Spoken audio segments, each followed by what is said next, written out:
अब महीना दिन बीत गया, उसके बाद भी नहीं कुछ हो रहा है, तो हमको लगता है कि राहुल गांधी जी का भी उन्होंने मजाक बनाया। तो कि ये जो विपक्षी एकता है, वो कोई एकता होने वाली नहीं है और भ्रष्टाचार करने का मौका नहीं मिल रहा है। वो सब लोग एक मंच पर आकर के अपना किसी तरह से सत्ता की भागीदारी चाह रहे हैं। आप क्या चाहते हैं? एक तो घटना घटी, उसके बाद वो और मनोबल बढ़ा रहे हैं अफसरशाही।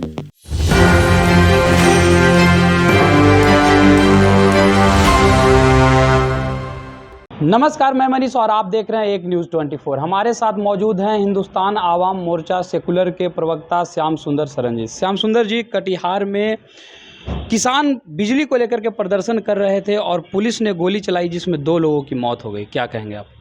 इसमें क्या कहा जाए, सरकार जहाँ इतनी अब अराजक हो जाए, सरकार ही जहाँ अराजक हो जाए, उसमें आप क्या कहेंगे? ये तो विचित्र स्थिति है।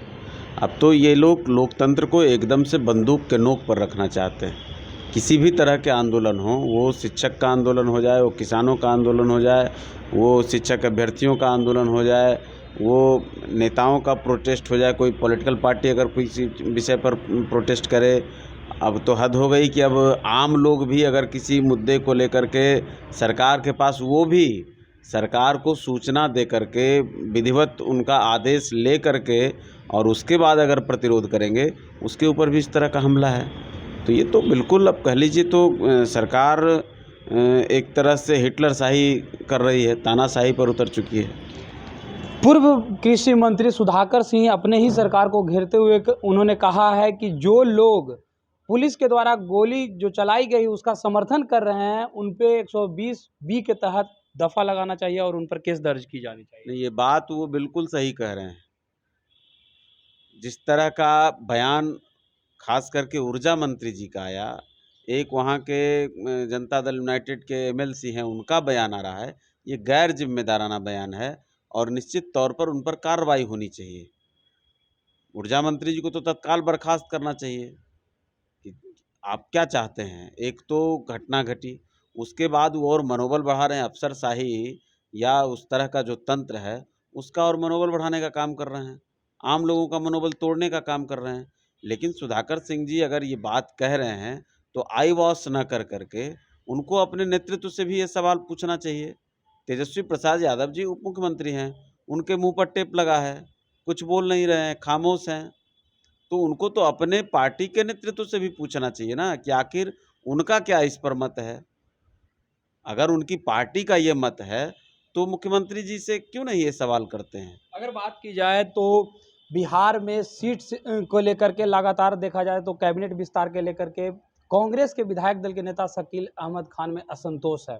वो लगातार कह रहे हैं कि हमारी सब्र की बांध जो है वो टूटी जा रही है। क्या कहें? मलाई कम खाने को मिल रहा है। अब ये लोग तो विपक्षी एकता की दुहाई देते हैं और क्या संविधान और लोकतंत्र, किस किस चीज़ को बचाने की बात करते हैं। लेकिन सच तो देखिए सामने आ जाता है ना। सच्चाई है कि हर किसी को सत्ता की मलाई चाहिए। अब सत्ता में उनकी भागीदारी कम है, तो इस बात को लेकर के असंतोष प्रकट कर रहे हैं। और बात भी देखिए, बात भी तो बड़ी है। जब राहुल गांधी जी 23 जून की बैठक में माननीय मुख्यमंत्री जी से बाज़ाब्ता कह दिया उन्होंने, और मुख्यमंत्री जी ने, अब तो हमको लगता है कि तंज कसा। वहाँ उन्होंने कहा कितना चाहिए, कै गो चाहिए। वहाँ फिर कांग्रेस के लीडर ने कहा कि 2 चाहिए। अब महीना दिन बीत गया, उसके बाद भी नहीं कुछ हो रहा है, तो हमको लगता है कि राहुल गांधी जी का भी उन्होंने मजाक बनाया। तो ये तो दिक्कत तो है। हम लोग पहले से कहते आ रहे हैं कि ये जो विपक्षी एकता है, वो कोई एकता होने वाली नहीं है। दरअसल सत्ता की चाह में जिनसे सत्ता दूर हो चुकी है और भ्रष्टाचार करने का मौका नहीं मिल रहा है, वो सब लोग एक मंच पर आकर के अपना किसी तरह से सत्ता की भागीदारी चाह रहे हैं।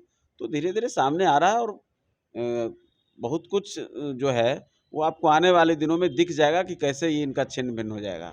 उपेंद्र कुशवाहा अब आपके एनडीए गठबंधन के साथ हैं। उन्होंने पत्रकारों के सवाल का जवाब देते हुए कहा कि 3 सीट से नीचे का तो बात ही नहीं हो सकती है। क्या अगर 3 सीट से कम अगर मिलती है उन्हें, तो क्या वो बगावत कर सकते हैं? आपको क्या लगता है? अब देखिए, हम उनके प्रवक्ता तो हैं नहीं, उनकी पार्टी की अपनी बात है। उपेंद्र कुशवाहा जी भी एक बड़े लीडर रहे हैं। लेकिन अब सीटों का जो डिमांड है, वो आप लोग तो देंगे नहीं।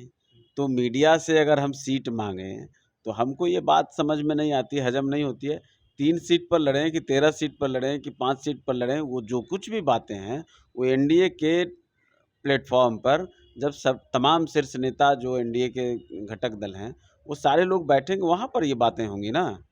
अब पब्लिक, अब ठीक है, कुछ नेता कुछ अपने कार्यकर्ताओं को खुश करने के लिए, कुछ मैसेज देने के लिए कुछ बातें कर जाते हैं, लेकिन उसका कोई मतलब नहीं हो तो जब टेबल टॉक होगा तो उस पर बात होगी।